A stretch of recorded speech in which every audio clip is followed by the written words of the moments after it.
Mwiriwe neza mwese, turabasuhuje mwe muri mu Rwanda ndetse no hanze y'u Rwanda. Ibiri kuba muri iyi minsi namwe murabizi, uri mu Rwanda cyangwa se uri hanze y'u Rwanda, ariko uko byagenda kose amakuru agezweho urayazi. Ukraine ndetse n'Uburusiya, amakimbirane bifitanye araturuka kuki? Uburusiya buri gukora iki? Putin yatangaje byinshi bakavuga ngo ntiyabikora, ariko akarenga akabikora. Dore bimwe muri byo yakoze batatekerezaga ko yakora. Baravugaga bati Putin ntiyafata Crimea, ariko yarabikoze. Crimea arayigarurira. Bati ntashobora gutangiza intambara muri Donbass. Ibi nabyo yarabikoze rwose, yarayigaruriye. Mu minsi ishize vuba aha cyane rwose, bati ntiyatangiza intambara muri Ukraine. Ibi yarabikoze, kandi na n'ubu niyo ntambara urimo kumva ihangayikishije abatuye isi. Imyigaragambyo ni yose mu baturage bamusaba guhagarika intambara muri Ukraine, igihugu gifite ubwigenge bwacyo. Reka mve kuri iyi ngingo yo kuvuga ngo Putin ntiyakora ibi, kuko isa no kwikirigita ugaseka kuri uyu mugabo. Ahubwo ikiri kwibazwa, haribazwa niba Putin koko ashobora kurekura intwaro kirimbuzi zitari zagatangiye gukoreshwa muri iyi ntambara. Ibi biri kwibazwa nyuma y'uko Putin yumvikanye abwira ingabo ze gutegura izi ntwaro z'ubumara. Putin agitangiza iyi ntambara yatanze kuburira gukakaye cyane. Yagize ati, umuntu wese uzahirahira kwitambika no kwivanga mu ntambara azabona ingaruka zitigeze zibaho mu mateka y'isi. Umwanditsi w'ikinyamakuru Novaya Gazeta uherutse guhabwa igihembo cya Nobel ati, Putin aravuga nk'uburira isi intambara y'intwaro kirimbuzi.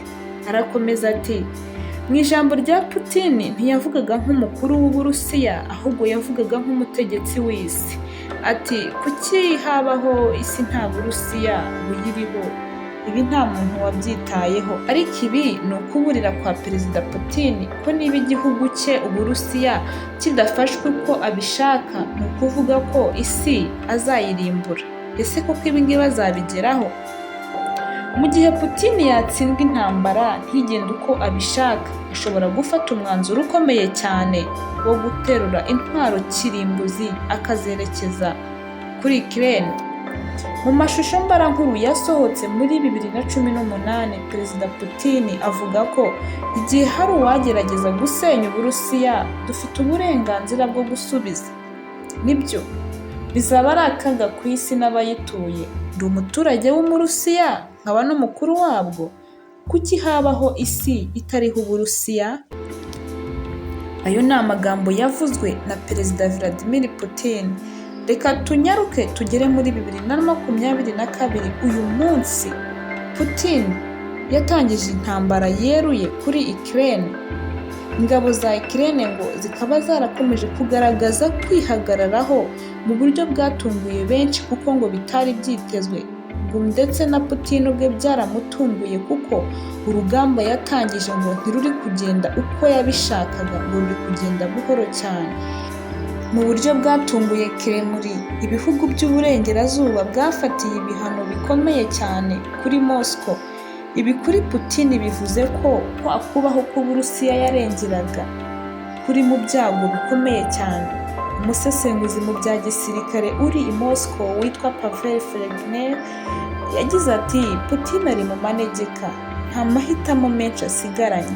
Niba uburengerazuba bwahagaritse imari ya banki nkuru y'Uburusiya. Arakomeza ati, inzira Putin asigaranye yonyine ni uguhagarika gaze yoherezwaga mu Burayi. Ibi yizeye ko bishobora gutuma abanyaburayi bagabanya umujinya, bagakuraho bimwe mu bihano bafatiye Perezida Putin. Indi nzira asigaranye, ari nayo yahangayikishije isi, niyo kurekura igisasu kirimbuzi ahantu mu nyanja ya ruguru hagati y'Ubwongereza na Denmark.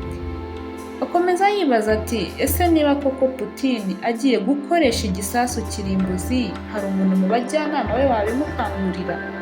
Ese hari uwamuca intege? Ibi ngibi nawe wabyibaza. Hari undi muntu wavuze ngo nta na rimwe abategetsi bakuru b'Uburusiya bajya ku ruhande rwa rubanda, buri gihe baba ku ruhande rw'umutegetsi w'igihugu cyabo. kandi Putin niwe mutegetsi mukuru w'imbaraga zose z'Uburusiya uyu munsi. Ubu tuvugana Putin yategetse igisirikare cye gutegura intwaro kirimbuzi z'ubumara. Wakoze cyane kubana natwe kandi turagushimiye cyane wowe wakoze subscribe. Sangiza iyi nkuru n'andi makuru yose turakomeza kugukurikiranira ari buze kukugiriraho ku gihe uko ibintu bigenda bihinduka. Imana ibahe umugisha.